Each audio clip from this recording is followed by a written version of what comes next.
ओह, तो इसका अर्थ कि प्रियंवदा अपनी चाल चलने को तैयार थी।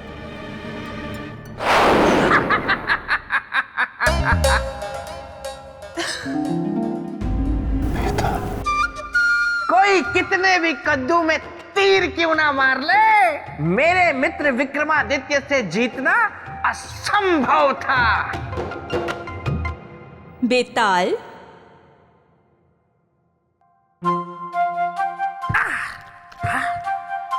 काफी नरम है। तुम्हें क्या हो गया बेताल? इतने छोटे कैसे हो गए? मन हुआ हो गया। मेरा मतलब है कि साल में 3-4 दिनों के लिए मैं अपनी योग शक्ति से अपना कद छोटा या बड़ा कर लेता हूँ। बहुत बड़ा योगी हूँ मैं। वैसे राजा भोज, मैं ये कह रहा हूँ। बेताल, मुझे तुम्हारी आवाज सुनाई नहीं दे रही। राजा भोज, मैं ये कह रहा हूँ कि एक काम करिए, मेरे नजदीक आकर मुझसे बात करिए। आइए।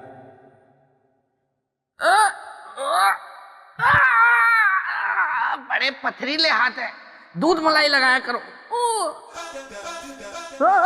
राजा भोज, संभाल कर, मैं गिर जाऊंगा। आप बताइए, क्या कह रहे थे आप? राजन, अगर आप मेरे मित्र के सिंहासन को पाने का विचार त्याग दें तो मैं आपको योग शक्ति सिखा सकता हूँ। फिर आप भी मेरी तरह अपना कद छोटा या बड़ा कर सकते हैं। नहीं श्रीमान। धीरे धीरे बोलिए, मैं काफी नजदीक हूँ आपके। नहीं श्रीमान बेताल, मैं आप जैसा योगी, आप जैसा पराक्रमी, आप जैसा शूरवीर बन ही नहीं सकता। वो तो है। मैं तो एक साधारण मनुष्य हूँ और मुझे साधारण मनुष्य ही रहने दीजिए। तो कंधे पे क्यों बिठा रखा है? नीचे उतारिए। आइए। पथरीला हाथ।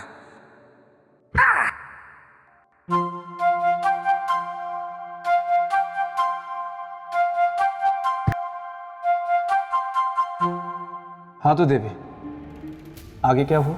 आगे जो हुआ वो सम्राट विक्रमादित्य सोच भी नहीं सकते थे।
महारानी, महारानी आंखें खोलिए। अब आपकी पत्नी कभी आंखें नहीं खोल सकती, मर चुकी हैं वो। आपकी पत्नी का जीवन आपके चरित्र की भेंट चढ़ गया और अब आपका चरित्र उनके जीवन को लौटा नहीं सकता। किंतु हम उन्हें जीवन दे सकते हैं यदि आप हमारी शर्त मान लें। आपकी शर्त? कभी नहीं। जीवित या मृत, हमारी पत्नी ही हमारे लिए सब कुछ है। हमारा जीवन, हमारा प्रेम, हमारा चरित्र, सब कुछ। ऐसा प्रेम, ऐसा जीवन, ऐसा चरित्र किस काम का राजन, जो अपना आधा अंग कही जाने वाली पत्नी के प्राणों की रक्षा भी ना कर सके। सच, ऐसा जीवन किसी काम का नहीं। इसीलिए हमारी पत्नी के जीवन के साथ हम अपना जीवन भी त्याग कर देंगे, परंतु किसी भी कीमत पर चरित्रहीन जीवन नहीं जिएंगे। किसी भी परिस्थिति में नहीं और कभी भी नहीं।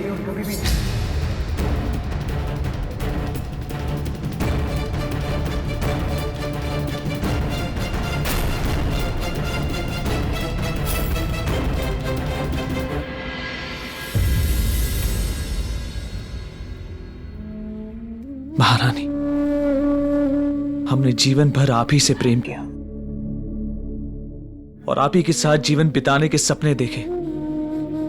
जब अब आप ही नहीं रही तो हमारे इस जीवन का कोई अर्थ नहीं। हम योग शक्ति के द्वारा आपके साथ अपने प्राणों का भी त्याग करते हैं और विवाह की वेदी पे लिए 7 वचनों का पालन।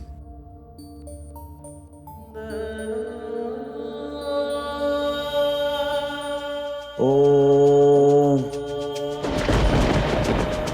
ओम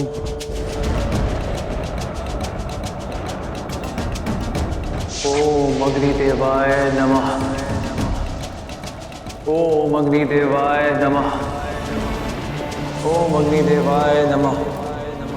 ओम अग्निदेवाय नमः। ओम अग्निदेवाय नमः। ओम अग्निदेवाय नमः। ऋषिवर,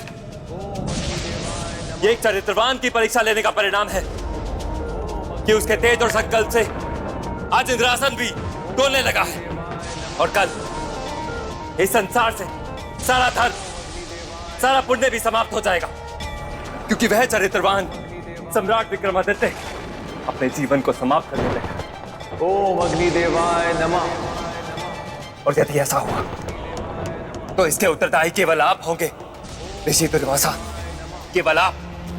आप निश्चिंत रहे इंद्रदेव, आपके स्वर्ग पर कोई संकट नहीं आएगा और ना ही इस संसार से धर्म और पुण्य नष्ट होगा। हमें इसका उपाय पता है, आइए हमारे साथ। ओम अग्निदेवाय नमः।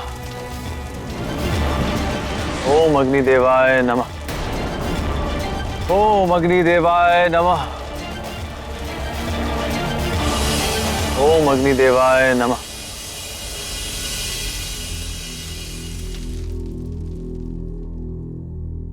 आंखें खोलिए राजन।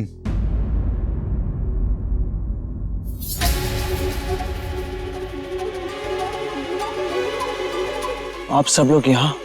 आपके चरित्र के तेज ने हमें यहाँ आने पर विवश कर दिया है राजन।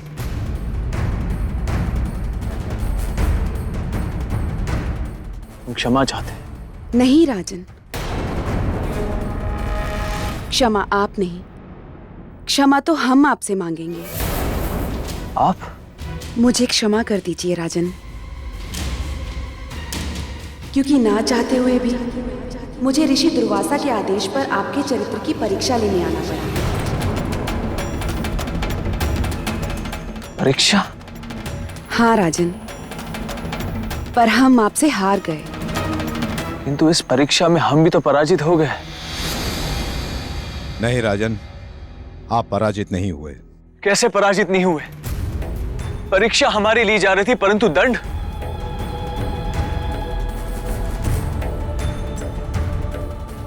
दंड हमारी पत्नी को क्यों मिला?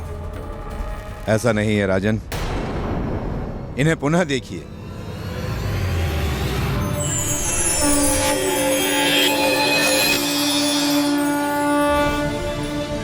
सम्राट,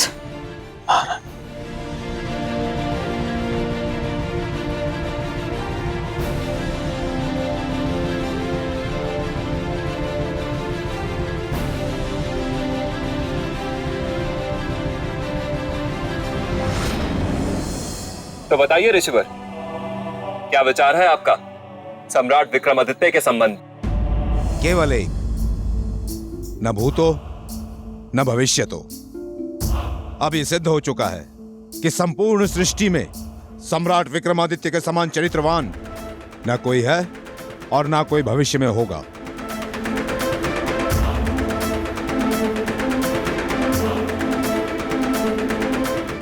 राजा भोज, राजा भोज। बोलिए श्रीमान बेताल। देखा राजन, मेरे मित्र विक्रमादित्य का चरित्र। हाँ? है कोई ऐसा पूरी दुनिया में जो मेरे मित्र के चरित्र का मुकाबला कर सके? और एक आप हैं, चले हैं मेरे मित्र के सिंहासन को हासिल करने। बेताल, मैं सिंहासन को अपने लिए नहीं, अपनी प्रजा के हित के लिए प्राप्त करना चाहता हूं। अच्छा, किंतु राजन, सम्राट विक्रमादित्य के इस सिंहासन बत्तीसी के धारण करने से पहले एक बार स्वयं को चरित्र के तराजू में तोल कर देख लीजिए कि आप उनके समान चरित्रवान हैं भी या नहीं। अरे देवी, कहा मेरे मित्र विक्रमादित्य का चरित्र गंगा जल की तरह पवित्र, पावन, उज्जवल, शीतल, निर्मल। बेताल। क्षमा देवी, क्षमा। तो राजन, इस सिंहासन को प्राप्त करने का सोचने से पहले एक बार अपने चरित्र को तराजू में तोल कर देख लीजिए। क्या पता कौन सा पलड़ा ऊपर हो, कौन सा नीचे।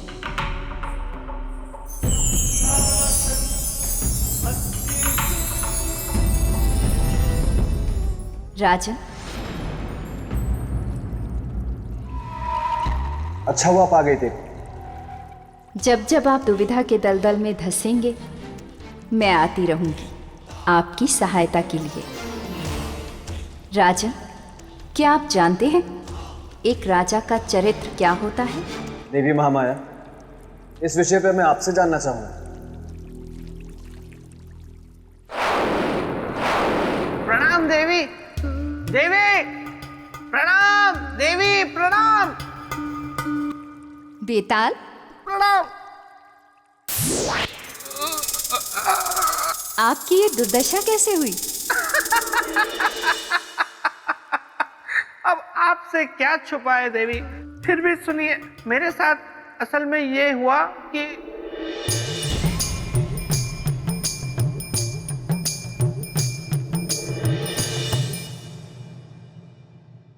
देवी, आप ही मेरी सहायता कर सकती है। कृपया मेरी सहायता कीजिए ना। मैं सहायता करूंगी, लेकिन तुम्हें एक वचन देना होगा।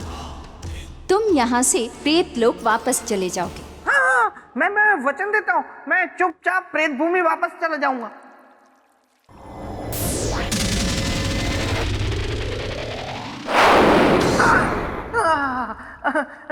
धन्यवाद देवी, धन्यवाद। तो आप क्या कह रही थी देवी? बेताल, हाँ, आप कह रहे थे कि मुझे यहाँ से जाना चाहिए। राजन, हम एक राजा के चरित्र के बारे में बात कर रहे थे। जी देवी, इस विषय में मैं आपसे जानना चाहता हूँ। मापदंड होता है पूरे राज्य का, पूरी प्रजा के चरित्र का। यदि राजा चरित्रवान हो तो उसके राज्य की प्रजा भी चरित्रवान होगी। और किसी भी देश की गौरव गाथा के लिए सबसे पहले राजा का चरित्रवान होना आवश्यक होता है।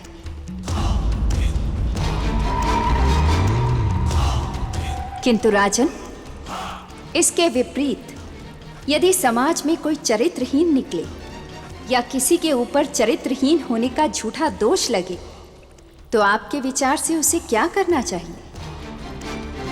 समाज को उसके साथ किस प्रकार का व्यवहार करना चाहिए?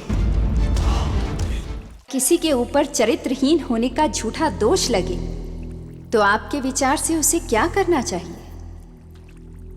समाज को उसके साथ किस प्रकार का व्यवहार करना चाहिए? उसके जीने के अधिकार को छीन लेना चाहिए या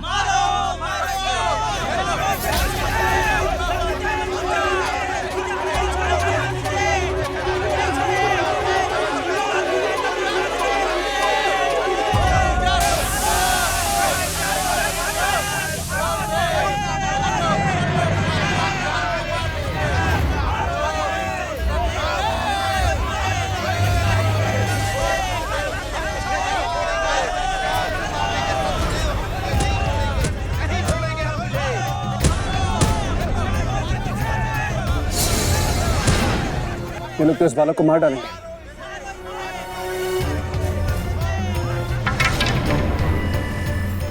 हम तुझे जीवित नहीं छोड़ेंगे, हम नहीं छोड़ेंगे तुझे सत्यदेव। रुक जाओ। नहीं, मुझे छोड़ दो, मुझ पर दया करो, मुझे छोड़ दो, मुझे छोड़ दो। जिसके कुल का पता ना गोत्र का, तुझे मैं छोड़ दूं? सत्यदेव, तुझे इस समाज में जीने का कोई अधिकार नहीं।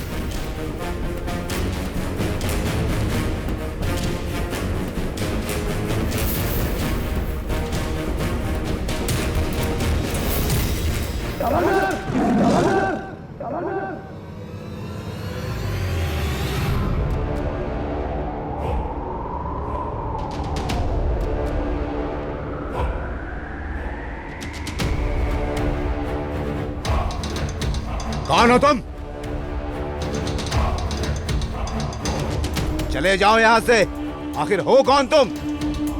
एक मानव, और मानव धर्म के अनुसार मैं आपसे एक प्रश्न पूछना चाहता हूं कि इस बालक को क्यों मारना चाहते हैं? धर्म सभा ने निर्णय लिया है इस बच्चे को मारने का।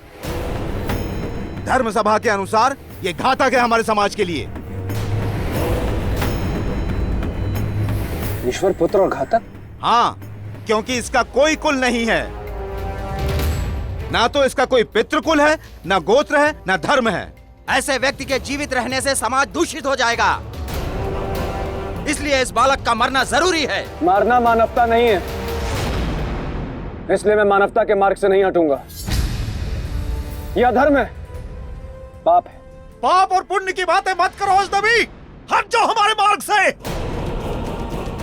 अन्यथा इस पापी के साथ मरने के लिए तू तैयार हो जा।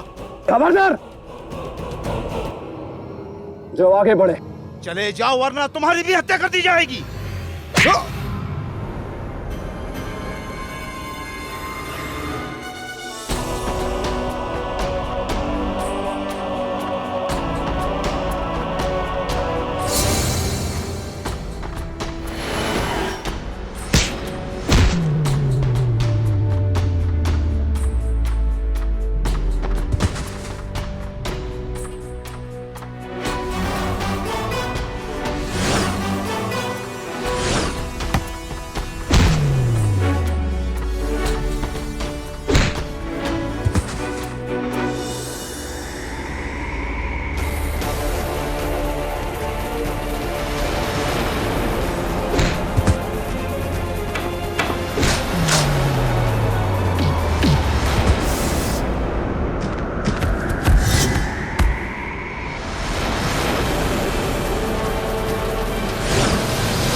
तुम ठीक हो ना?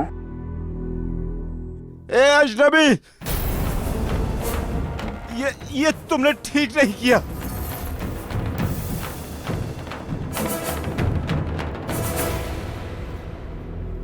तुम चिंता मत करो, मैं हूं। हाँ।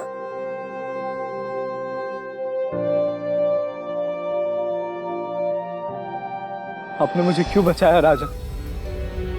क्यों बचाया मुझे अर्थहीन का जीवन? मैं मर जाता वही ठीक था।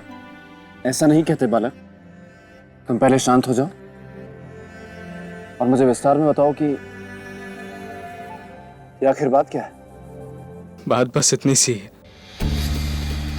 कि मैं शिक्षा ग्रहण करना चाहता हूँ कि कोई भी ऋषि मुझे अपना शिष्य बनाने के लिए तैयार नहीं है। और कोई ऋषि तुम्हें अपना शिष्य क्यों नहीं बनाना चाहता?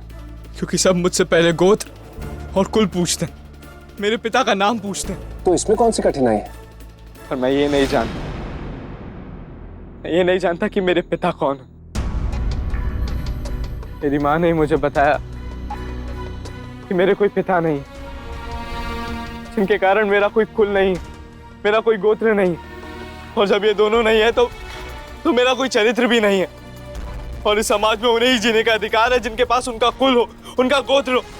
और ऐसा इसलिए कि समाज ने ऐसा नियम बना दिया है और समाज नियम से बंधा है। लेकिन फिर भी मैं तुम्हें विश्वास दिलाता हूं कि तुम समाज के इस नियम की कसौटी पर खरे उतरोगे। मैं ढूंढूंगा तुम्हारे पिता को